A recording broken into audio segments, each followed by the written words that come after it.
going on, everyone? My name is Jamon McKinney, or you can just call me Juice, because that is my nickname. Today, I am joined by Reagan Griffin Jr., a guy that has been on the Juice Alert in the past. Roughly about a month ago, we talked about some Philadelphia Eagles football, as well as some NBA basketball on the show. And today, me and Reagan talk about some of the hottest storylines heading into the 2020 NBA playoffs. We're going to talk about the Los Angeles Clippers, the Los Angeles Lakers, LeBron James' legacy.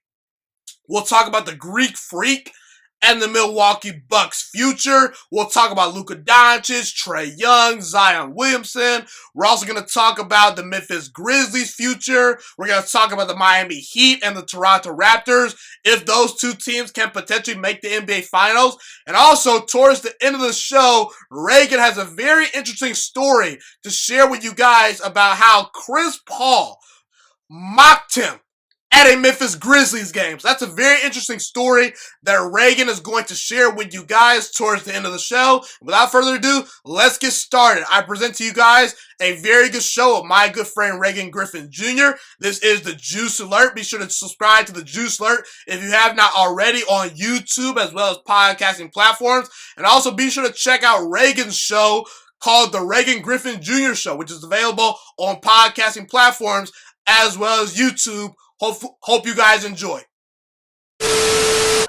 Okay, we are officially live, and we are joined by a dear good friend of mine. And a guy that's been on the show in the past, Reagan Griffin Jr.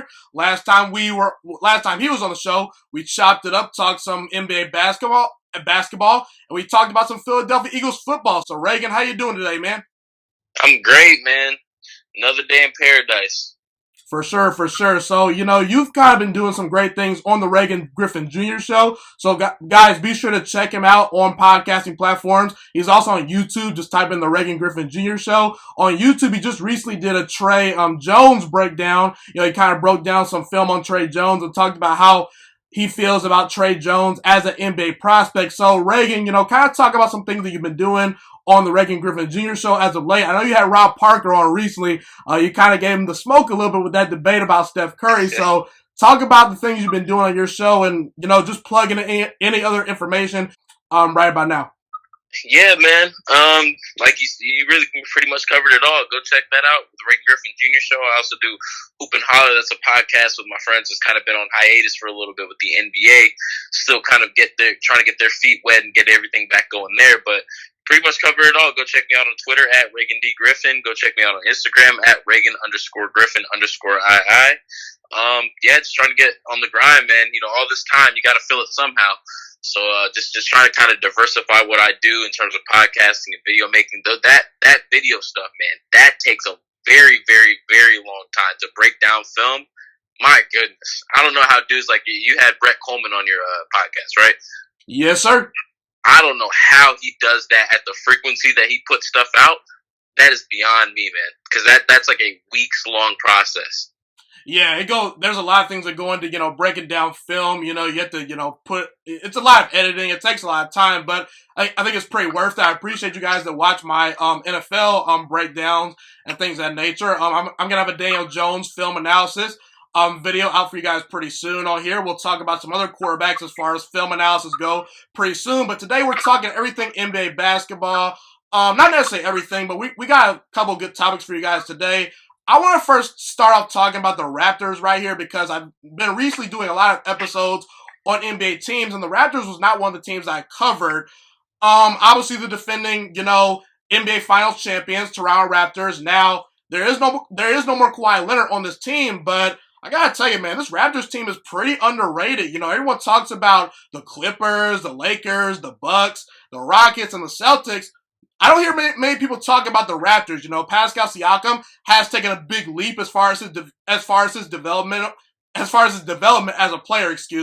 Averaging 23.6 points per game, 7.5 rebounds, 3.6 assists.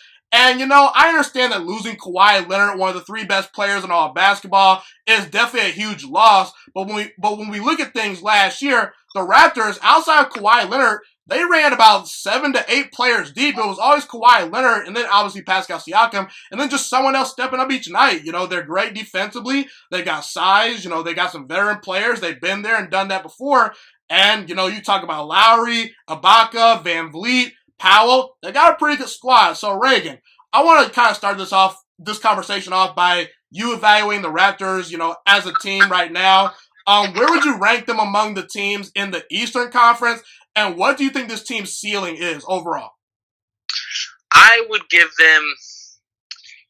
put them tied for second with the Miami Heat. We'll get to that later on the show. And I agree with you that I do think Toronto is one of the more less talked about teams. And whether that should be the case or not, that's up for discussion. But I do think that when we talk about the teams that could potentially come out of the East, the Raptors have to be in that conversation. My one hang up with that team, and you talked about the depth that they had last year, and that a lot of what's on that team right now is the same team that was on the team last year. But you don't have Kawhi Leonard, and I do think the whole narrative that Kawhi Leonard carried that Raptors team, that's a little bit overplayed. That team was a product of a lot of good players playing their roles exceptionally well. Kawhi Leonard was just the kind of focal point of everything that was going on.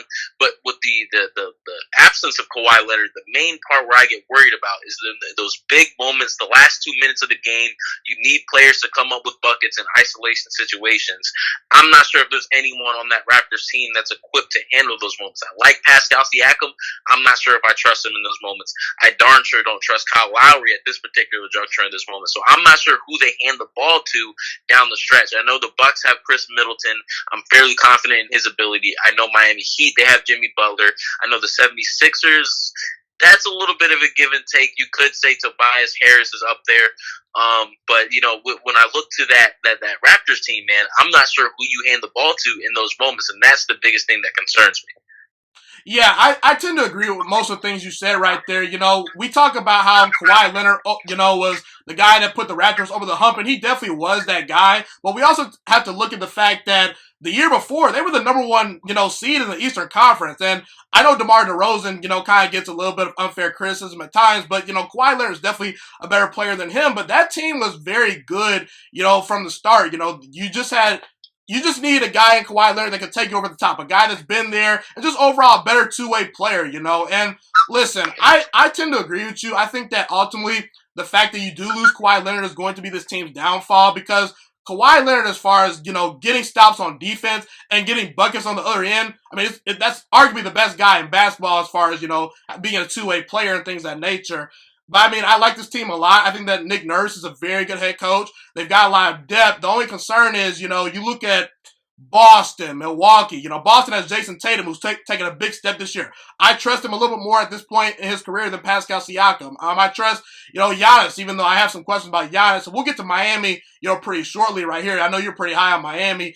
But I would rank the Celtics and the Bucks over the Raptors as of right now, simply because I think they have a little more star power. And I just think that ultimately the loss of Kawhi Leonard is going to, it's not going to allow the Raptors to get over the hump. So I agree with you. The Raptors are definitely a team that can contend, and they're definitely in the championship picture, in my opinion.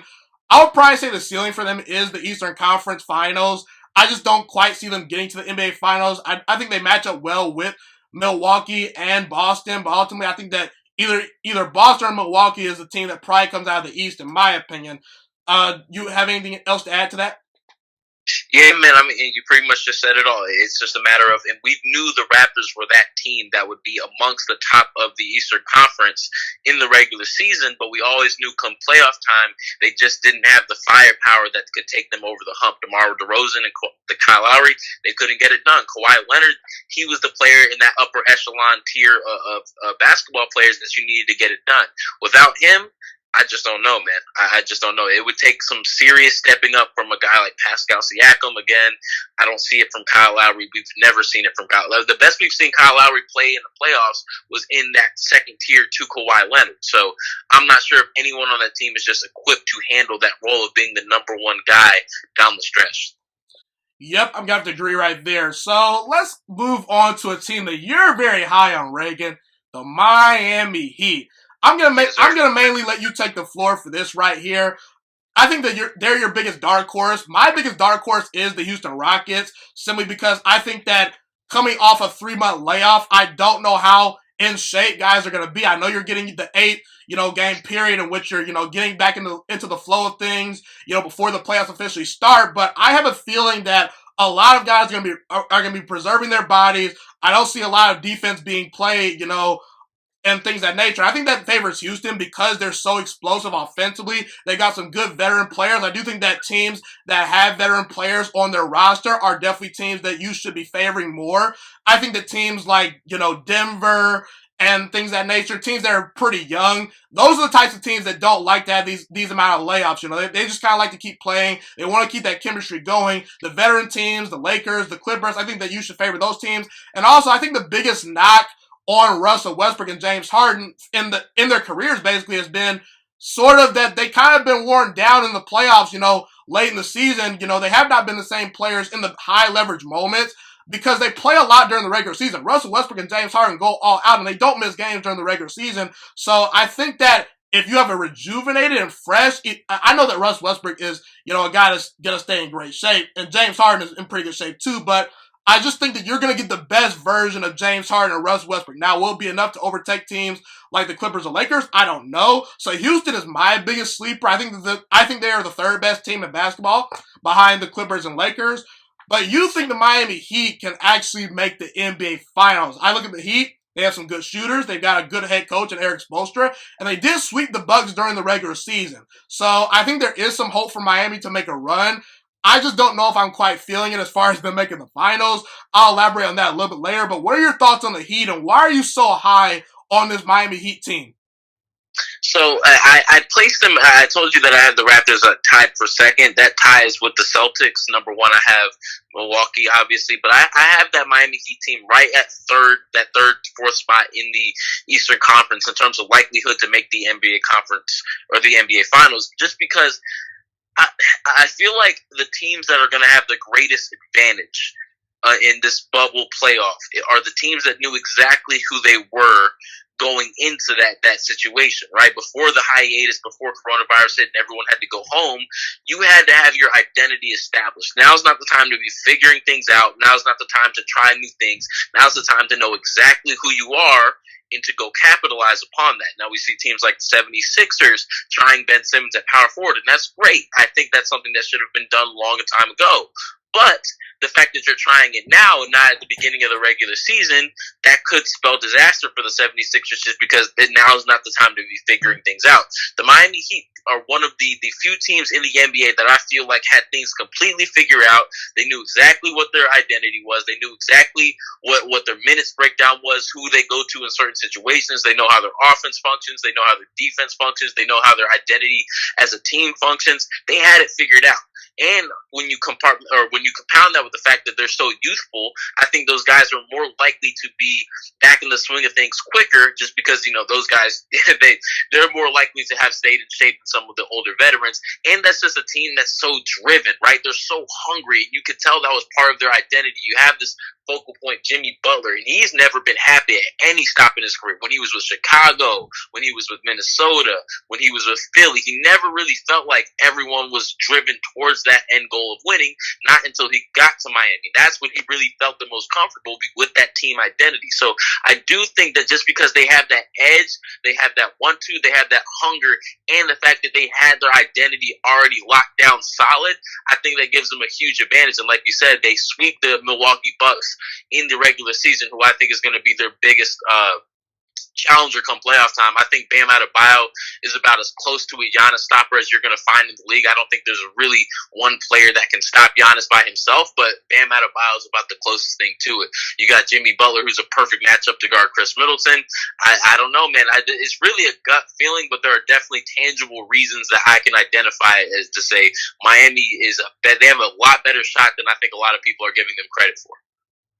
Yeah, I kind of agree with you on some parts right there. Some parts I would disagree is that I don't know if Jimmy Butler's ready to be the best player on a championship team. I liked what I saw from Jimmy Butler last year versus the Toronto Raptors. I think that the Sixers are definitely a team that misses him because he was their go-to closer late in games. He was the guy that was hitting some of those big shots. And if it were not for that Kawhi Leonard, lucky bounce in that, in that game 7, we may have been talking about the Philadelphia 76ers, with Jimmy Butler being that guy that takes the big shots, going to the Eastern Conference Finals. And I felt that they were a good matchup for the Bucks last year. But going back to the Bucks and things of that nature, I understand the Miami Heat swept Milwaukee during the regular season. And if I'm Milwaukee, that's a team I do not want to play. I think that it's probably likely that the Sixers and Heat will probably match up in the first round. I would favor Miami over Philadelphia.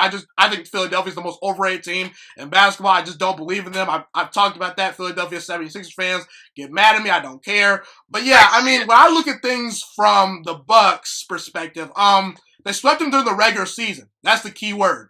Regular season. Now, with teams that are not going to be playing back-to-backs, you got all the time to prepare for these teams. I just think that over time, you gotta beat Milwaukee and Boston 4 times. I think Miami can beat them maybe 2 or 3 times, but I just don't quite know. I think that Boston is a team that is very, very good. I don't think that Boston could quite knock off Milwaukee if they face them because of the style they play. They're a little bit more of a smaller team. Milwaukee is a bigger team. I don't think they can stop Giannis. But Miami is one of those teams that could give Giannis some problems. So I'd be willing to say that might be an upset. I just want to see how these teams kind of play before I start making predictions saying that Miami's going to beat them and things of that nature. Maybe elaborate on some of those things. And why should we believe Jimmy Butler is the guy that's going to be the best player on a championship team that can lead them to the NBA Finals maybe?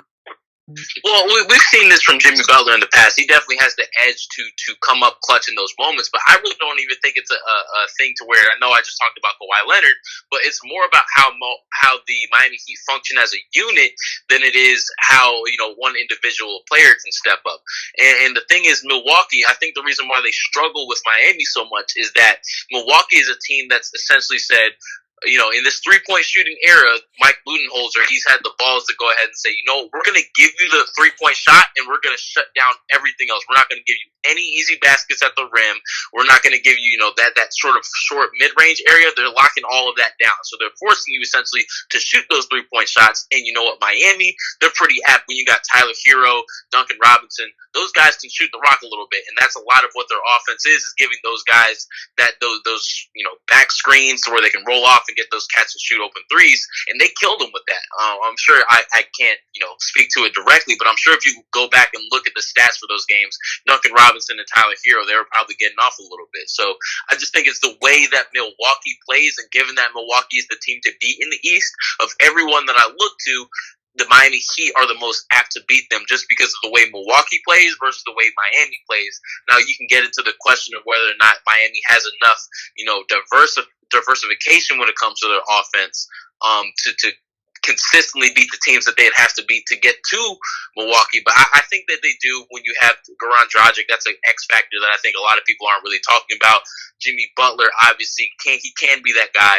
I just don't, when we talk about is Jimmy Butler ready to be the best player on a championship team, I wouldn't build a team around Jimmy Butler per se, but I don't think this team is necessarily built around Jimmy Butler.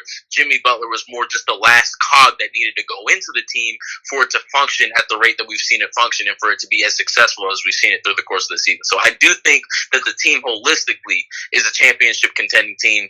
Whether or not Jimmy Butler is the guy that you want to build a team around, we can get into that debate, but I like the way the team is constructed. Now, do you think lack of experience could hurt the Heat come playoff time? Now, they did add Andre Iguodala to the team, and they have Jay Crowder on the team. So those are 2 veteran players that have played a lot of games, that have playoff experience. And obviously, Jimmy Butler has had some moments in the playoffs where he's kind of, gone a little bit deep. I don't think he's been to a conference finals. I could be wrong about that. I apologize if I am. I don't think he has been to a conference finals. But yeah, I mean, you look at Kendrick Nunn, good player, good young player. Tyler Hero, good young player. But some of these guys that Miami relies on are younger players. Bam Adebayo, a good player, but he hasn't quite been there in those big moments. So does experience worry you as far as Miami goes? And looking at teams that, assuming they potentially could get to the finals, I don't personally think they get to the finals, but say that they pull off the upset versus a Boston or Milwaukee and get to the finals, how do they match up with the Lakers, Clippers, or Rockets? Teams I think they're probably most likely to be meeting them if they get to the finals. It's going to be a tough swing. We all know the Western Conference is very stacked, especially at that top end. So I'm not sure if Miami would have the endurance to run that race to its fullest extent. But I do think that the NBA Finals is a realistic possibility for that team. Remind me what your first question was, though. It's eluding me. I just talked about how you got Kendrick Nunn, you got Tyler Hero. Right, You got some good young players, but are they experienced enough to go over that hump? So I think that gets circumvented by the fact that they just have that certain level of edge. And when we talk about young players and are they ready to step up in the moment, it's usually because they're a little bit too timid. They're not sure exactly what they're supposed to do, who to defer to in that moment. I think you have a leader like Jimmy Butler, and then you have a bunch of players who have edges. Like when I think of a guy like Bam Adebayo, Tyler Hero, they're young, but they all have an edge. Even Kendrick Nunn, they have a certain edge, a certain chip on the shoulder that they play with. So I doubt that they're gonna shy away from that limelight in those moments where they need to step up.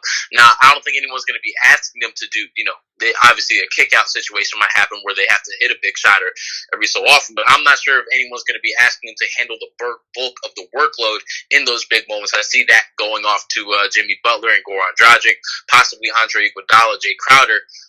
But I have faith in those kids. I do think that they just have that certain level of tenacity and stick to it of this that they would need to ascend in those moments where they had to step up a little bit. So I'm not worried about their youth at all. I think that would be an issue for a lesser, what's the word I'm looking for? For a team that's not as mentally tough as Miami. That would be an issue for them, but Miami just has that level of mental fortitude to rise in those moments. You do make a good point about that because when we look at Miami, what do they have to lose? You look at Milwaukee. People expect Milwaukee to get to the finals. They got the best record in basketball. You look at Boston. I would favor Boston over Miami. So it's kind of Miami against the world. So I think that definitely is an underrated factor, as far as Miami goes. They really don't have anything to lose. And with this whole, NBA bubble going on with guys having the 3-month layoff, anything's possible. So, again, I don't think Miami gets to the finals, but I do think they could upset the Bucks or the Celtics or a team like that. So we shall definitely see how Miami fares in the playoffs. Now, I want to talk about the Lakers and the Clippers right here. A lot of people think that these are the two best teams in basketball. We'll get to Milwaukee a little bit later in the show, but let's just stick to the battle of LA, Clippers-Lakers. Now, a lot of people think it's a foregone conclusion that these teams are gonna meet in the Western Conference Finals, and that either one of these teams are gonna win the finals. I don't quite see it. Because the Lakers they don't have Avery Bradley anymore. They just lost Rajon Rondo. I know he's gonna be returning for the playoffs, but how well is he gonna be incorporated with the team? And then the Clippers, I think they're the most talented team in the league right now. But you look at load management and things of that nature. You're coming off a 3-month layoff. They could get in some trouble right there. And I think that they have a lot of good depth on their team, but I just think that sometimes in those late game situations, they may not know which mouths to feed. I think that one advantage the Lakers might actually have over the Clippers is in those late game situations, LeBron's getting the ball. Anthony Davis is going to get the ball. Obviously, you probably look to go to Kawhi Leonard in those late game situations, but I could kind of see a situation where the Clippers might be playing a little bit of hot potato, where they say, hey, Patrick Beverley, you can shoot this 3 right here, or hey, this other guy and things of that nature. I don't know if the Clippers have figured out their depth lineup as of right now. That could be a concern for the Clippers, but I will say, when evaluating the Clippers and Lakers, if they were to meet, I would favor the Clippers because I think they're a deeper team. I believe they have a lot of good multiple lineups that they can throw at you. I think they have a better coach. And I know LeBron James and Anthony Davis are arguably the best duo in the league. But outside of those guys, I look at Kyle Kuzma, KCP, Caruso, Danny Green, he's hit some big shots, but are we really going to say that Danny Green is going to be the guy that goes off? Maybe, but I don't know. So I would favor the Clippers over the Lakers if they were to meet. Who would you favor? Well, with my biased opinion being a Lakers fan, I'll say the Lakers, and I do think that the Clippers, I agree, they're going to have some cohesion issues. And one thing that shocked me, I was talking about it with my friend Eddie, and he did some research, and I think the Clippers' third most played lineup, something crazy. One of their most played lineup has Marcus Morris in it. And that should tell you everything that you need to know is because Marcus Morris just got there at the trade deadline. He's already on one of their most played lineups. This team has not played that much together holistically. The team that's going into Orlando right now, the team that we're about to see when they play these 8 games and then they eventually go into the playoffs, that team has not played together at any point in this season. And like I said, the teams that are going to have the greatest advantage are not the ones that are still figuring things out, but the teams that already knew who they were, knew who does what in what situations, know what the rotations are, don't have to figure anything out. Those teams have the biggest advantage, and that's not the Los Angeles Clippers right now. They still have some things to figure out, and now is not the time to be doing it. Now, the question lies whether talent is just going to ultimately prevail that, because if there's any out of every NBA team, there's a clear-cut, most talented roster, and that's the Los Angeles Clippers. The question lies whether cohesion is going to usurp the power of talent. And we know, like I know, in the playoffs, it usually just comes down to how good the team is, how talented is the team. But I do think that the separation between the Lakers and the Clippers is not great enough to circumvent those cohesion issues that I envision the Clippers having. So I would say I give the slight edge to the Lakers, though I can understand the Clippers' argument. I just, when we think about LeBron and playoff LeBron, we haven't seen that in a very long time. And, I remember it used to shock me every year, because every year it'd be something about LeBron that people were doubting, and then it hit playoff time, and it was like, oh yeah, this is why we consider him to be the greatest player in the NBA right now. So I do think he has another one of those runs, at least one more left in him. So I think when he ascends this game, he's going to bring Anthony Davis along with him. I can understand the concern about who's going to be that third guy that they can depend on.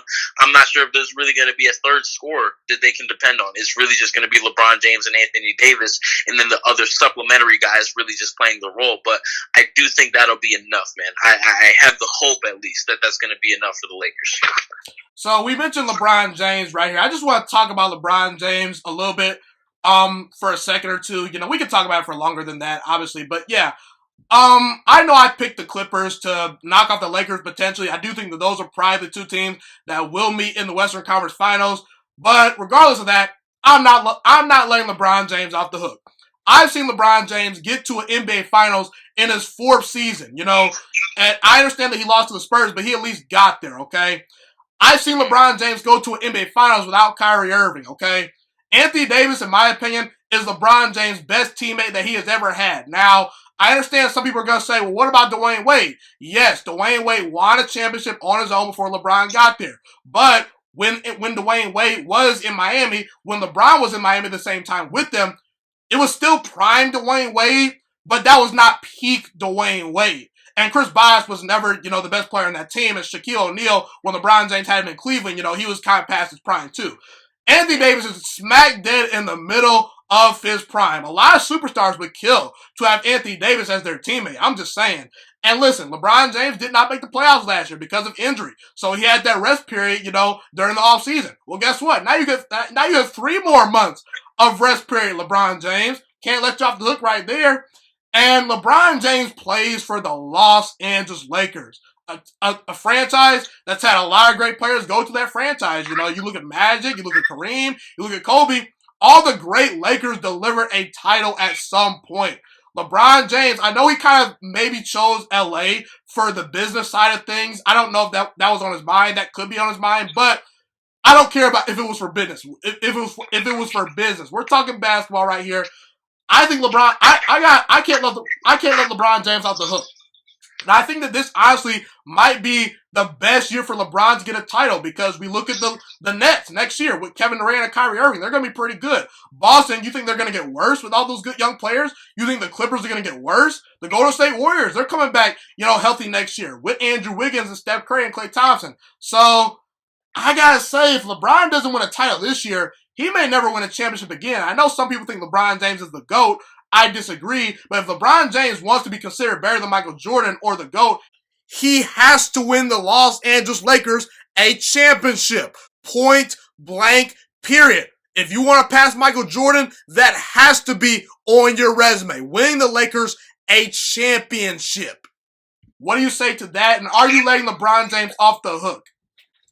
I'm never one to let any player off of the hook. And I'm a person that, I understand how Lakers fans function. I am one, so I have infiltrated those circles, and I know that a lot of them are very large excuse makers. They love to make excuses for just about every player until their patience has run its course and they just want them to leave. Same thing with LeBron James fans. They love to make excuses for him no matter what. He never does anything wrong. It's always the people around him. And that is sometimes the case, but it's never all the time the case. There are times where LeBron James does have lapses and he doesn't show up the way he needs to. So from that standpoint, I'm not going to let him off the hook at all. My biggest concern is right now isn't whether LeBron James shows up. It's just going to be the people around him. Now, if I see the people around him showing up and he's not showing up, like we say, that it was either the first or the second Clippers game where he was really frustrating me with the way he was playing, not even stepping up to the challenge of guarding Kawhi Leonard. It wasn't until that third time that they played the Clippers that LeBron said, you know what, give me Kawhi. That's the LeBron that I need to show up. So I'm by no means letting him off the hook. I think he's going to have to play just about, some of the best basketball in his career if this Lakers team wants to have a shot at winning the title. With that said, to your point about this being the best opportunity for him to, I could see it, man. Father Time does not lose. And, as much as superhuman as LeBron James seems, he is, 35 now, going on 36? That clock is going to run up eventually. So, the older he gets, the less likelihood that he is to get another championship. So, when you talk about teams, like you said, the Brooklyn Nets coming back, the Golden State Warriors, they're getting their squad back. I can see this being, if the most feasible. I don't think it's going to be impossible for him to go win in another year, but if there is any year where the path is the easiest, when we talk about the rest, when we talk about the quality of teams, there are very good teams, but there are also very good teams that would have been good that he doesn't have to face now. When we talk about the feasibility, this is the best opportunity that I think LeBron James is going to have in a while to go win a championship, unless by some miracle the Lakers are able to swing another very good player in the coming years. I just don't see that happening with their cap situation. If they traded for a star, then that we'd be having a different conversation. But with the roster as it's currently constructed, this is the best chance that he's going to have for a while. Totally agree. I'm not letting LeBron James off the hook. Sorry, LeBron James fans. Okay, but either way, I want to talk about the Milwaukee Bucks right here because I think this team has a lot of pressure to win a title as well this year. Let me just say this about Giannis as far as his future goes with Milwaukee. Obviously, Milwaukee's been a good team, and Giannis, a lot of people did not think that Giannis was going to be this good of a player. I got to credit the Milwaukee Bucks for drafting him and for Giannis developing. But see, the thing is, Milwaukee's not a big-time free agent destination place. So what does that mean? That means that as far as the Milwaukee Bucks go, in order to continue to ascend and build a championship team, you have to either keep the core intact, you have to draft well, and you have to make trades for big-time players. And this team last year, well, not last year, but basically this last offseason, they let Malcolm Brogdon walk. Not a good look for the organization, okay? And I look at some of these Eastern Conference teams. I think Boston has a great future. I like what Toronto's doing. The Brooklyn Nets, I think that they might be the favorites next year if Kevin Durant comes back, being the Kevin Durant that we know. Obviously, Miami has some things that they bring to the table. And I look at teams out west. I think the Dallas Mavericks can surprise a lot of people next year. Not this year, but next year. I look at the Warriors coming back, the Lakers, the Clippers. We talked about that. Honestly, I just think that if Giannis is going to win a title if he's going to win a title in Milwaukee, this is the year, because I don't think next year the Bucks are going to be the best team out east. I just think that some team might overtake them. And ultimately, I look at Giannis and I say, if I don't win a championship this year, I would seriously consider leaving that franchise, because we're in an era in which great players leaving a team is kind of accepted. We saw it with Kevin Durant. We saw it with LeBron James and things of that nature. So I know they'll be a competitive team, but I don't know if Giannis will ever get it done as far as winning the Bucks a championship. So if I were Giannis, I would potentially consider leaving. What are your thoughts? I don't think that they're ever going to get to a point so long as they keep the core that they have now. And obviously, Brook Lopez is on the older side. Eric Bledsoe is on the older side. So I could see them hitting a peak and then starting to decline from there. I don't think they're ever going to be a non-playoff team so long as Chris Middleton and Giannis Antetokounmpo are there. But when we talk about the possibility of Giannis leaving, I just don't see it, man. And maybe this is me being optimistic. I know people have thrown the Warriors out there. Obviously, people are going to throw the Knicks out there, however unrealistic that might be. But Giannis is coming up on his free agency, and he could look to relocate himself to a place where he's going to have a better chance of winning. But I just don't see that in the dude. Though, if there's one thing that we've seen from Giannis Antetokounmpo since he's entered the NBA is that he's the type of person that's going to want to make things happen himself. He's very humble. He's very, he's very homegrown type. He's not the type of dude to want to go latch himself onto somebody else's bandwagon. I feel like he's just going to want to stay in Milwaukee and trust the organization to build a team around him. He doesn't seem like the type of dude to jump ship at all. He wants to work hard. He wants to win with Milwaukee. And I know that we've seen stuff like that in the past from other superstars with Kyrie. He's all in on Boston. Next thing you know, the dude is out. But he just does not strike me as the type of dude to jump ship at all, man. I would be very, very shocked if he, especially for him to go join the Warriors, because that would be essentially him latching his, however people want to put it. I know we even had the conversation last time I was on the show with Kevin Durant. I will still hold to the fact that I believe Kevin Durant hitched his wagon onto Stephen Curry. Anyone that goes to the Warriors will be ultimately hitching their wagon onto Stephen Curry. Hell, if LeBron, maybe I won't go that far. I'll say it. If LeBron James were to leave the Lakers for the Warriors, that's obviously not going to happen. But my point being, anybody that leaves their team to go to the Golden State Warriors, wagging on to Stephen Curry. So I don't think that's going to be, that's just not the type of thing that I see Giannis doing at all. He seems like the type of dude that wants to lead the way, almost Damian Lillard-esque, right? We've seen little Damian Lillard stick it out through thick and thin with the Portland Trailblazers. No matter how bad it got, he was always the guy that stayed with his franchise and tried to make it happen for them, even though that team has made lapses over the course of his entire career and really hasn't done him a justice. But I feel like Giannis is the type of dude to stick around, man. I would be floored if he left Milwaukee. Now, if you were Giannis, would you consider leaving? Yes. If I was in Giannis' shoes, and Giannis is a different type of beast. If I were in his shoes, I would most definitely weigh my options, maybe go to a team that has a certain level of salary cap, because it almost feels like if they don't win a championship this year, then they would have plateaued as a team, because they've played their best basketball this entire year. If they can't go and I think Giannis, honestly, he looks at last season as his fault. Even though I don't, when we talk about, the Toronto Raptors and with everything that they did with the wall, everybody likes to put that on Giannis. That was not the fault of Giannis Antetokounmpo. When you flood the paint with that many players, what your job is, if you're Giannis Antetokounmpo, is to kick the ball out to open shooters. And that's exactly what he did. The shooters were just not making shots. But I still feel like Giannis is the type of dude that would put that on himself, saying, I couldn't break through that wall. This is on me. Right? So I think that, at this point in time, Giannis views it as his burden to carry for Milwaukee. Now, if we see another situation where his teammates are time and again coming short, maybe he considers moving on.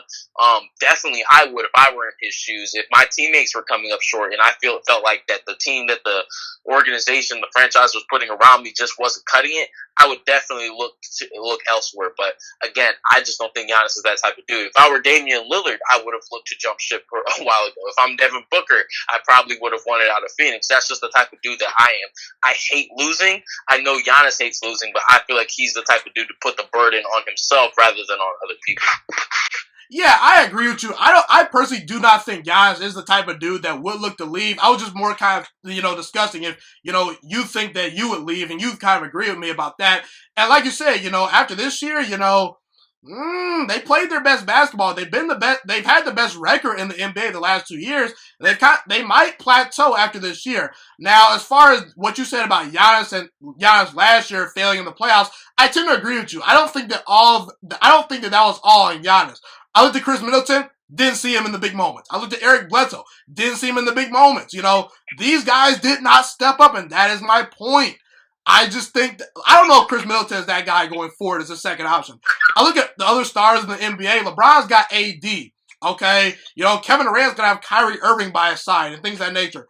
I just think that Giannis, I don't know if Chris Middleton is the guy going forward that's going to be that dominant second option to take you over the top. I just haven't seen it. Now, maybe this year in the playoffs he proves me wrong, but yeah, I don't think Milwaukee really has a closer. And Giannis is the type of, player that you need to get the ball to him, and he's not really a guy that's going to beat you, playing one-on-one basketball all the time. You got to get the ball to him, and if you put that wall around him, it becomes a time where you have to rely on other shooters to make shots, and those guys just have not made shots. So that's why I think that Giannis should really consider leaving. I think that Miami is a great option for Giannis if he were to potentially, go elsewhere. What are your thoughts on potentially Miami and maybe something else that I said?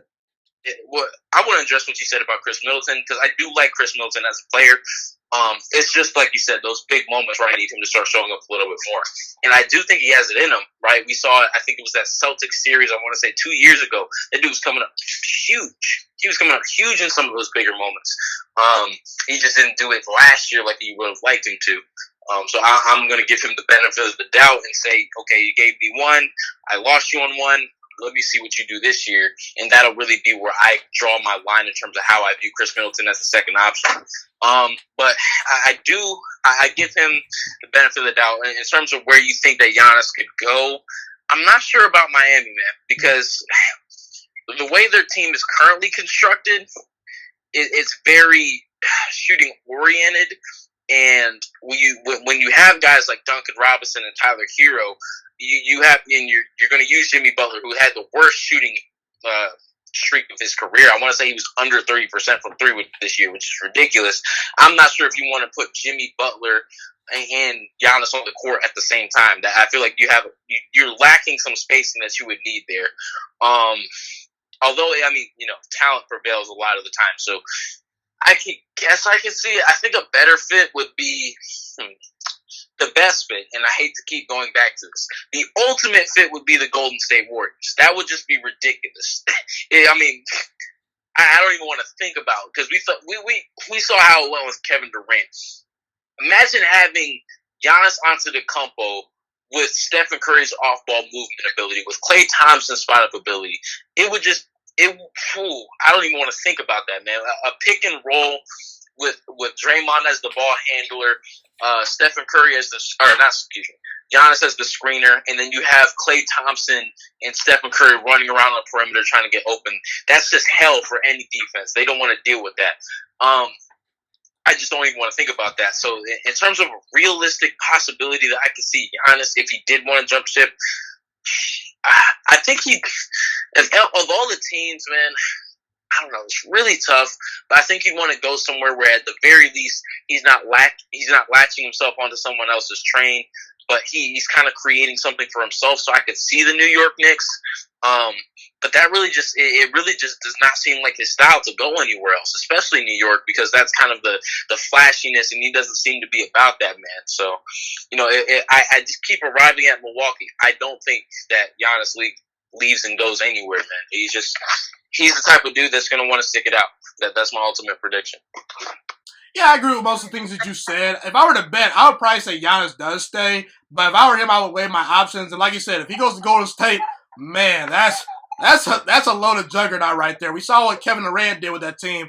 Giannis is a great fit as well, especially with the spacing. The lane will be fully open for Giannis to do his thing. And defensively, too, what Giannis brings to the table. So, Golden State is the ideal fit. I do not think he joins Steph Curry. Giannis, like you said, is the type of guy that doesn't like to necessarily join other players. And he actually said that. He's been quoted saying that I'm not trying to join someone else. I just think that if I'm Giannis, I would consider, my options. But yeah, maybe he makes it work in Milwaukee. A lot of pressure on that team this year. We shall see. Now, let's get on to some younger guns in the NBA. Obviously, you look at the superstars in the league. You got KD, you got Kawhi, you have LeBron James. There's a lot of young talent in the NBA. So me and Reagan are going to do a little game right here where we're going to choose the top 3 players that we would choose to start a franchise with. And the players are going to be age 25 and under. Now, keep in mind, this does not necessarily mean that we are picking who's the best player at age 25 or under. We're talking about who we personally would choose to start our franchise with. So I'm going to start off things right here. my number one pick would be Luka Doncic. I think he's everything you want. 6'7", 230 pounds. He can play the point. He can play the two guard. And even if you want in certain, lineups, he can stretch out to the three. Luka Doncic is only 21 years old. The guy is averaging 29, 9, and 9. If Luka doesn't get better as a player, if he stays at that level, oh boy, that's a really good player. And I think he is going to get better. I think Luka Doncic has that drive. He has that determination to get better as a player. And I think that's a top 10 player right there if I get that production every single year. Definitely. And the thing I like most about Luka is I think that long term he's going to last, Is Luka the biggest, the strongest, the most athletic? No, he's not. But he has a great feel for the game. He has an excellent IQ. He understands the game. He knows about angles. He's one of those guys that's not going to rely on his athletic ability to dominate consistently. I do think that he's going to be a better shooter going forward. And he can shoot a three not at the level that I want him to, but he can develop into being a better shooter. So I got to go with Luka Doncic right there. My number 2 pick, I'm going to go Trae Young, actually. I think Trae Young can play for a long time, similar to how Luka is playing. He doesn't really rely on a whole lot of dunking and athletic ability. He's a great shooter. He's a great passer. I mean, right now, Trae Young is pretty much almost averaging 30 points per game at the moment. I know that the Atlanta Hawks are not winning a lot of games, but I think that I'm going to trust my ability to build a better team around Trae Young, and I think he's going to take me there. I like his ability to create his own shot. He's only 21 years old, and you don't need someone else to get the ball to him. He's the guy that you can just, create his own shot, get points, and get buckets. I like Trae Young. He's a great passer, too, like I mentioned. And my third player, I'm going to go Jason Tatum. I like the fact that Jason Tatum this year has taken on the role as the ability to guard the best player on the opposing team, and also being the leader and one of the best players on the Boston Celtics at the moment. I can make the argument he is the best player on that team. His willingness to defend, he's a great shooter, solid playmaker, and I like what I see from Jason Tatum. He can also work in the low post too. So those are my 3 guys. Who are your 3 guys? Well, let me ask you this. Is this under 25 or 25 and under real quick? 25 and under. So 25 is the max. Man, Giannis still 25, bro. that boy is still 25, so I might have to start there. Okay. Yeah, I mean, we've seen him. I mean, he's over the age of 25, but he's still in his 25th year of life. So he's just under the cutting point for me. So that's probably where I'm going to start. Is Giannis Antetokounmpo. And for reasons that we've just discussed, the dude is ridiculous. He's about as, if you had to build a basketball player, it probably looks like Giannis Antetokounmpo. He still has so much room to grow in terms of how he sees the game and how he feels the floor, but he's already such a dominant force on both ends of the basketball court. I'm starting with Giannis Antetokounmpo, no doubt.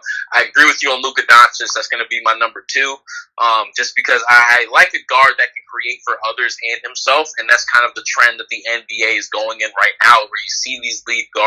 They can score, they can pass, they can facilitate, they can do all of the stuff that you need them to do. Luka is really just like, people won't talk about it now, but he's really kind of a baby Hart. There's certain differences, but there's a lot of similarities in the way that they play, just in terms of how much volume they take on, how much usage they have. And Luka Doncic is already carrying the leap that he took from his first year to his second year. I didn't think he had that in him, because I was looking at his game last year and I wasn't sure how much he could actually improve. But he showed me so much that he could actually improve on, and he did those things. So yeah, Luka's gonna definitely be my number 3 or number 2. My number 3, man, I'm shocked that you didn't say it. And I'm, as much as I love Jason Tatum, I gotta go with Zion, man. There's something about, and I know people get scared with his injuries, and I think people are as concerned as they are with his injuries. I think people, their bigger hang up on Zion is they're just not quite sure how it is that he affects the game. It's like, he's not the dude to go out there and cross somebody up and go get a bucket. He's not the dude that you put the ball in their hands and he makes something happen. He's not the dude that's going to pass, facilitate like Chris Paul or Trae Young. The way that Zion affects a basketball game is a way that we have not seen a player affect the game in possibly ever. So that's where people truly get scared with Zion, I think, is that, we haven't seen this before, so it's hard to project how well he does over time. But there's just something about that untapped athletic potential that I see in him. And dude's so what, 19 years old, and he's already probably one of the most physically dominating players in the NBA right now. He still has all that weight to, there's some cutting that can be done, and he already looks better having gone through quarantine. I'm sure he was working out. He looks a little bit better. I still think there's a little bit more weight to be cut there, and I don't obviously want to change his body too much, but there's something about that untapped potential, man. I'm not scared of it. I'm not going to be the one to shy away from it. I want to be the one to embrace it and say, okay, let's sit down and figure out how, in what ways can you affect the game, because he already does it at such a high level. At every level he's ever played, he's dominated the game. He's been one of the best players, and everyone's kind of like, well, he's not dribbling, okay? He's not shooting step back jumpers. He's not facilitating. Is he rebounding and jumping really high? How can that be something that affects the team in the way it does? But that's what he does, man. That's what he does. And he's really underrated as a core player. He's really underrated from an IQ standpoint. The dude sees the floor. He anticipates things very well. So I just think Zion, man, there's, like I said, I'll say it for the third time, untapped potential. I got to have that on my team, man. So Giannis, Luka, Zion. Gotcha. I want to talk about, Zion and Giannis a little bit right here. I think that honestly, we look at Anthony Davis when he was on the Pelicans, Anthony Davis was a great player, but for whatever reason, people weren't really tuned into Pelicans games for some reason. There's just something about Zion. Maybe it was because he played at Duke. I know that, Anthony Davis played at Kentucky, but I don't know. There's just some fascination about Zion that people captivate to watch him. He's an exciting player. So I think from a revenue standpoint, I'm definitely going to sell a lot of tickets, having Zion there. But, I will say this as far as Giannis and Zion, because I think that I'm going to draw a comparison a little bit right here. If I were to kick someone out, it would probably be Trae Young. I'd probably put Zion in maybe over Trae Young, but I'm kind of banking on potential. I like what I see from Trae Young. I don't know if he'll ever reach Steph Curry's level, but I think that guy's going to be great for a long time. But man, when I look at Zion, I worry about the injuries a little bit. And I know that people are saying that, if the Pelicans had Zion the whole season, they'd be in the playoff hunt. That'd probably be true. They are in the playoff hunt right now, but you do realize that with the Pelicans, Zion is 9-10. That's a 9-10 record. That's not above 500. I don't know. And I think that Zion just relies a little bit too much on his athletic ability. And I need someone to get the ball to Zion. I don't think Zion is ever going to be a guy that isolates and dribbles the basketball and handles it a ton and gets his own shot all the time. I just don't see that. And to be honest with you, man, I just don't think he needs to be. If that's not his game, then so be it. It's so hard to project these things, right? When we talk about a guy like Zion, because it's so easy when we can say, Trae Young, look at how he plays. Look at how Steve Nash played. Look at how Stephen Curry played. He projects to be that. Jason Tatum, look at how he plays. Look at how Kobe played. Look at how Kawhi Leonard plays. He projects to be that. I can't give you a guy that Zion projects to be and say, I want him because he's going to be that, just because we haven't seen it. We have not seen it. So it's like, it's riskier, but I think that the upside is just something that I got to take the gamble on, man. I got to take the gamble on, because his effect on the game, even though they were 9-10, you can just feel the moment he steps on the court, the dude just changes how things operate. His pure, and again, I don't want to discount his IQ, because he does have a very high basketball IQ, but right now he's basically operating off of completely physical ability and then the basketball IQ that he has, but he's not really doing a whole lot of the functional ball handling, passing, things of that nature. He's just jumping higher than everyone else and knowing where to be at certain times and knowing how the ball is going to come off the rim a lot of times. So there's so much untapped things that you can do there. I want to see him with a jump shot. I want to see him with a functional handle. I want to see him, be a better cutter. There's so many things that you can improve upon in addition to the things that he's already so good at. There's just a certain level of untapped potential there that I just love. I think it's a shooter's league, and I gotta go with some of the guys that handle the ball, make plays, and are great shot makers. And we already addressed Zion a little bit right here. I want to address Giannis. I know Giannis is arguably a top 5 player in basketball. And things of that nature. He's going to win the MVP again this year. Sorry, LeBron James fanboys, okay? LeBron's not winning MVP. But yeah, I understand Giannis is going to win the MVPs. He's great defensively. I think that's something that people do not talk about enough with Giannis. But I don't think Giannis has that it factor. I just don't. I don't know if he's that guy in the crunch time that I'm going to go to and say, hey, take me there, guys, because I saw him versus Kawhi and the Raptors last year, and I just didn't see the guy that got over the hump. And I think this year, I don't think the Bucks are going to win the championship, and they should, honestly, because they have the best record in basketball. But I don't think Giannis is that guy in the crunch time. I just don't. I know he's sort of improved as a jump shooter, and Giannis is a great player, even really without a great elite jump shot. But I just think that he's always going to come up a little bit short, unless he joins, Steph Curry or a great team and things of that nature. As him being the guy, I just don't know if he's ever going to take you over the top. I think that there's going to be a team always standing in his way that's going to have that wall, and they're going to say, hey, Giannis, beat us. And I don't think he's going to be able to do it. Why do you believe so much more in Giannis? I think Giannis is a great player, no doubt. He's going to be a top 5 player for a long time. But I don't know if Giannis will ever get better as far as playoff mode Giannis goes. You know what I mean? What are your thoughts? So here's what I want everyone to understand about the wall, right? Because we kind of talk about it as this kind of concept that we saw Giannis he couldn't get past this wall. But I need people to understand what it took to construct that wall that was so effective against Giannis Antetokounmpo. It took Nick Nurse, arguably the best coach in the NBA, to think of the concept. It took Kawhi Leonard, arguably the best perimeter defensive NBA player, to start out on Giannis. It took Marc Gasol, a former defensive player of the year. I want to say he won defensive player of the year while he was in Memphis. It took Serge Ibaka, one of the best. It took Serge Ibaka, one of the better interior defenders, one of the more versatile defenders in general. So that's 2 strong interior presences, in Marc Gasol and Serge Ibaka. It took one of the lankiest players in the NBA, one of the most, it took so much length from Pascal Siakam. It took the I'm trying to remember who else was on the team last year, but you see what I'm driving at here, right? It took a lot of defensive talent. It took a lot of aptitude from Nick Nurse to put that thing together. It's not like any team out there can just do that right now. If the Lakers tried to do that, it would crash and burn extremely hard. If the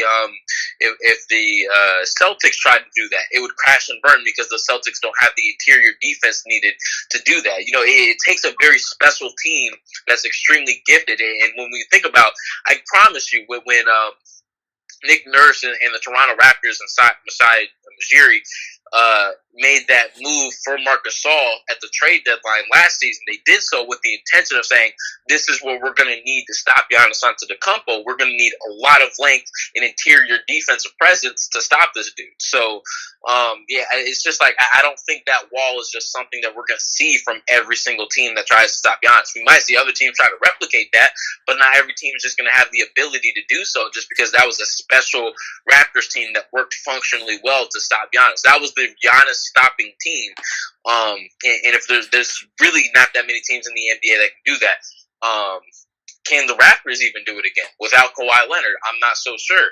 Maybe the Miami Heat could, but again, they're not as apt defensively. Maybe when you talk about Andre Iguodala, Jay Crowder, Bam Adebayo, Jimmy Butler, I could see it, but I still have my questions about that 2-headed monster of Serge Ibaka and Marc Gasol versus just a Bam Adebayo. So I don't know, man. I'm not sure if any team has really the capability to go do that again, like we saw it happen last year against the Toronto Raptors. Gotcha. Hey, man, we're going to see. Giannis is a great shot this year, and I am fascinated about Zion. I did consider Zion very heavily for my list, but just comes up short. But we got one final topic to talk about right here. So, you are from Memphis, correct?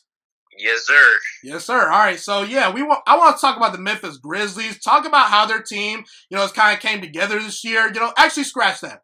Before we kind of talk about the Grizzlies as a team, do you think they're going to make the playoffs this year? I know that they're the current AFC right now, but a lot of people are thinking that the Pelicans can overtake them. Some people think that the Blazers can overtake them. Do you see the Memphis Grizzlies holding on to that AFC as of right now? Without a doubt in my mind, man. And I do like that Pelicans team. I think that they have a shot at coming back and stripping that from the from Memphis. I just think that they have an uphill battle to climb to do so. Versus with Memphis, they kind of stand in the control of their own destiny right now. And the team with the edge that they have, I just love the young talent that they've accumulated on that team. John Morant, Dylan Brooks, Jaren Jackson Jr. Now you throw Justice Winslow into the fold. Kyle Anderson, all of these, Brandon Clark, excuse me. How did I not mention Brandon Clark? So much young talent that already, like I said, knows how to play with one another. Those teams are going to have the biggest advantage. They don't have an uphill battle to climb. I do think that they hold on to that 8th seed, but I do think that the Pelicans are going to come and challenge them for it. I just think Memphis holds their own. Personally, I think the Pelicans actually make it in as that final playoff team. I know Zion left the NBA bubble briefly. I don't know if he came back yet, but yeah, if Zion is healthy and, playing for that team, I think the Pelicans actually make it in, just simply because they have a very easy schedule. But yeah, I'm not going to give you too much pushback as far as picking Memphis because they're a very good team. I do think Portland is an underrated team that could make it in because they're finally healthy. But yeah, I'm not going to give you too much pushback for that. So kind of talk about how Memphis, has been, built and just their overall construction of a team. Obviously, people talk about Ja Morant. I think Jaren Jackson Jr. and Ja Morant are the most underrated duo in all of basketball. I most recently made an episode talking about them. Kind of talk about them as a duo and just how the Memphis Grizzlies have, surprised a lot of people this year because I didn't think they were quite a playoff team this year. But yeah, what are your thoughts? Memphis, obviously, as you know, they had that whole grit and grind era when you're talking about Mike Conley, Tony Allen, Marc Gasol, Courtney Lee. These were Zach Randolph. These were the guys that were leading the charge for the Memphis Grizzlies. They played they made a very slow style of basketball. They relied on their two bigs heavily, being Zach Randolph and Marc Gasol. And as the NBA evolved and we saw the emergence of the three-point shot and the playing with a lot of space and things of that nature, that got outdated very quickly. In Memphis, they tried to do some things with the three-point shooting. They brought in Chandler Parsons on one of the worst contracts in recent history. That didn't work out. So they really had to throw a monkey wrench on the whole thing and just blow it up and disseminate it and try to rebuild it from the ground up. They did a very good job at doing that because they were able to, and they did get lucky, I'll get to that, but they were able to kind of flip some players, bring in some guys. But one of the luckiest parts that they got, they ended up with Jaren Jackson. That was the first real building block that came in. That was this eye for the future for Memphis. And Jaren Jackson, he's a guy that a lot of people, they know about how good he is on defense, right? But he's such a weird player on offense because he has such a reliable three-point shot. But it looks so ugly. It's like a push shot. And I'm like, every time I see it, I cringe a little bit, but it goes in and he can hit, like, this isn't just a set shot. This isn't just a spot up thing. The dude's like doing between the leg, behind the back, step back three-pointers, and he'll nail those things with the ugliest-looking jumper, so it's effective. So that was the first cog that came in. Next year, they got extremely lucky, and they got the number 2 overall pick. They were able to land John Morant, and they also brought in Brandon Clark. So now you have this young core of Brandon Clark, JJJ, John Morant. Those 3 guys are leading the charge for this team right now. And the beautiful thing about it, man, is that they still have that chip on the shoulder that they identified with during the grit and grind era, right? They grind out games. They play tough defense. They want it more than their opponent. They're willing to fight for it. They have this edge. They have this chip on the shoulder, but they do it in a modern style of basketball. There's a lot more spacing. John Morant is one of the most creative players in the NBA. Eric Mobley, assistant coach for USC, he told me once, he said, basketball is a game of creation and imagination. I don't think anyone in the game right now, maybe Trae Young, but not many players embody that more than John Morant. Just go watch some highlights, man. It's absolutely ridiculous just some of the things that he thinks of on the court. So they have this level of modern style to their play, but it's also rooted in this grit and grind mentality, which is so beautiful to me because it allows the city to still identify with the team and identify with that history while still progressing to this modern era of basketball. So it's really a sight to behold, man. I have a lot of love for that team. I'm a Lakers fan through and through, but I've been to way too many Grizzlies games to not have some semblance of support for that team. John Morant's probably my favorite player in the NBA right now. I'm rooting for them all the way. It just sucks that the Lakers are going to have to knock them out in the first round in 4 games.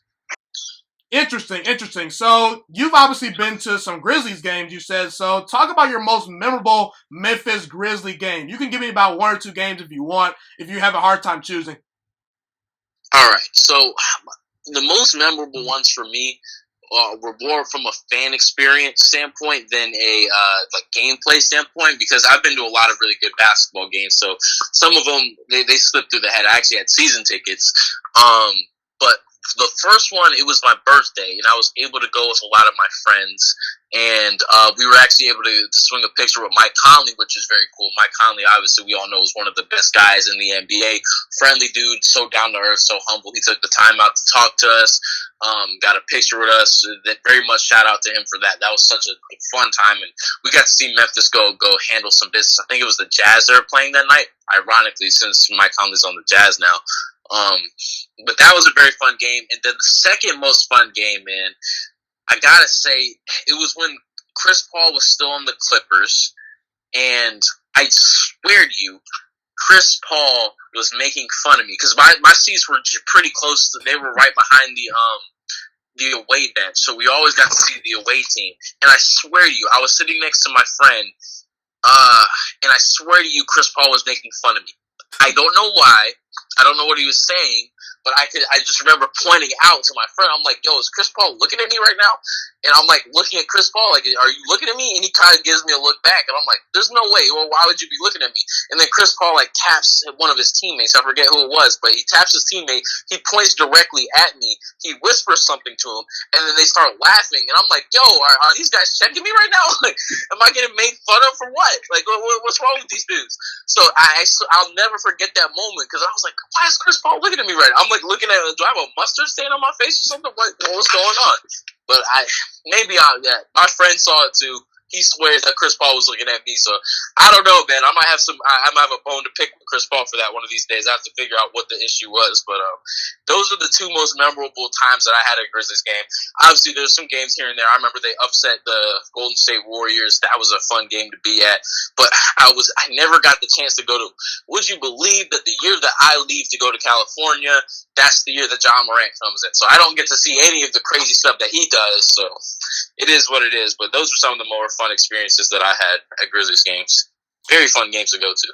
That Chris Paul story is pretty funny right there. I will say that's some funny stuff. Now let's talk about the Grizzlies front office a little bit right here, because Memphis is a well-run organization. I think they've done a great job of drafting players and building up this very good young team. However, Memphis is sort of more of a small market. And we kind of talked about how earlier with Giannis, how he's in Milwaukee. It's not a free agent destination, so you either have to draft players very well or go out and maybe trade for some players, because you're not going to get a whole lot of free agents. Now, maybe the flash and glamour of John Morant can maybe attract some other free agents to come to Memphis, but I just don't quite see it, man. So as far as Memphis goes, do you have a little bit of a concern about their long-term success due to the fact that they have to draft players and that free agents don't necessarily go there? I know that they can draft very well, but this upcoming draft is not particularly a strong draft, I would say. And the NBA is really not like the NFL. In the NFL, you can find a 4th or 5th round pick that might be a gem, a dog. I mean, Tom Brady was like a 5th or 6th round pick, for crying out loud. Okay, so yeah. Kind of talk about how that might be a concern. Is that a fair assessment or a concern for the Grizzlies' future? So the beautiful thing that they've been able to do is draft players that fit the organizational identity very well. Prime example being John Morant. The year that they slipped to second in the lottery, or they rose to second in the lottery, that was one of the crazier lotteries in recent memory, because that was all out of whack. But I remember thinking, when it was between the Pelicans and the Grizzlies for the number 1 pick, I remember in the back of my hand, or the back of my mind, I'm like, it'd be really cool to have Zion in Memphis. But Zion he doesn't embody the city and the team like you'd want him to, right? Zion is this 6'7", 6'8", 280-pound behemoth of a person. He's not an underdog, right? Not at this point in his career. The dude's not the guy that you would look at and he's like, okay, that's the guy that, people doubt him. No one's doubting Zion. No one doubts his ability. If anything, they just doubt his ability to stay healthy. John Morant is a little bit different. He's a dude that didn't have any offers except for Murray State coming out of high school. Everybody knows the story of the dude going to go get some chips. He happens to discover John Morant in the back gym because Ja didn't get selected for one of the better players of the camp, so he's having to go play by himself in the back gym.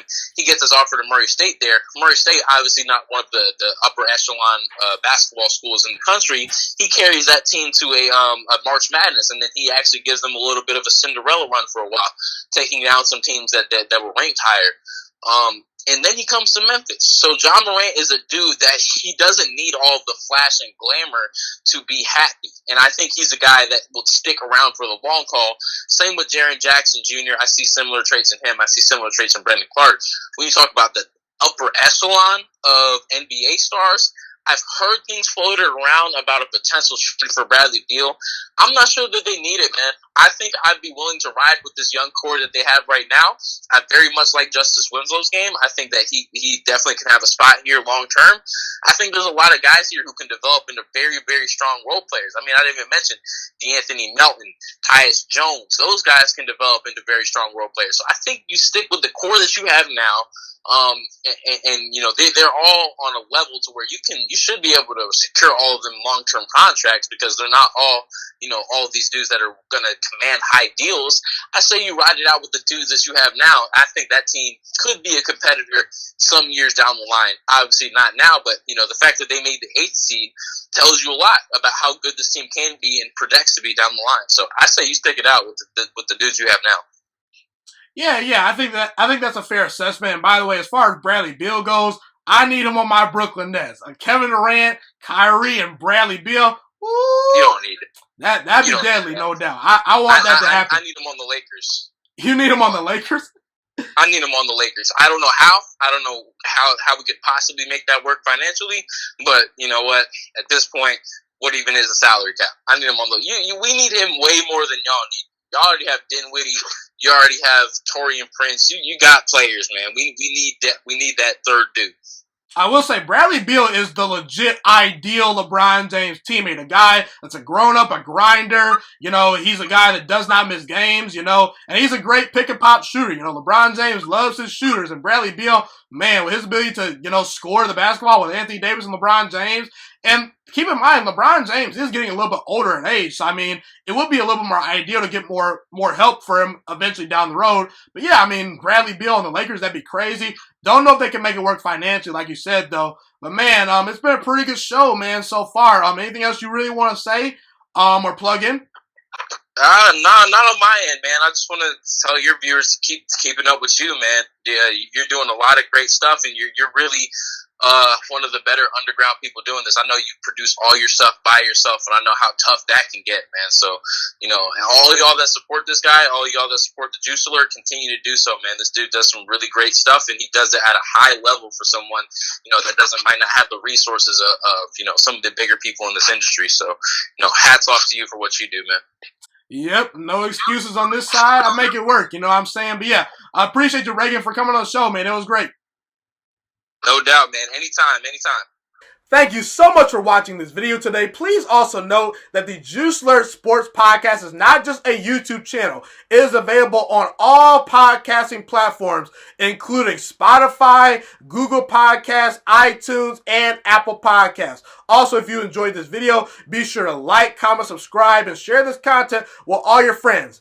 This podcast is my favorite thing in the entire world right now. It is my passion. And I want more people to listen to this podcast. I really want this podcast to grow. Also, a fun fact about me is that I want to go into the sports broadcasting and media world once I graduate from the University of Toledo, a college in Northern Ohio. I currently am a freshman there right now. I am looking to become one of the next great sports broadcasters and analysts out in the world. And I potentially would like to start my own network if this podcast really truly grows. Or if I fall short of that goal, I would love to work for a big time network like ESPN or Fox Sports 1. I am open to all networks. So if you believe in my dreams and you see or hear my passion through the screen, be sure to tell all your friends about the Juice Alert Sports Podcast. Stay motivated, you guys. Have a God bless day, and I'm out.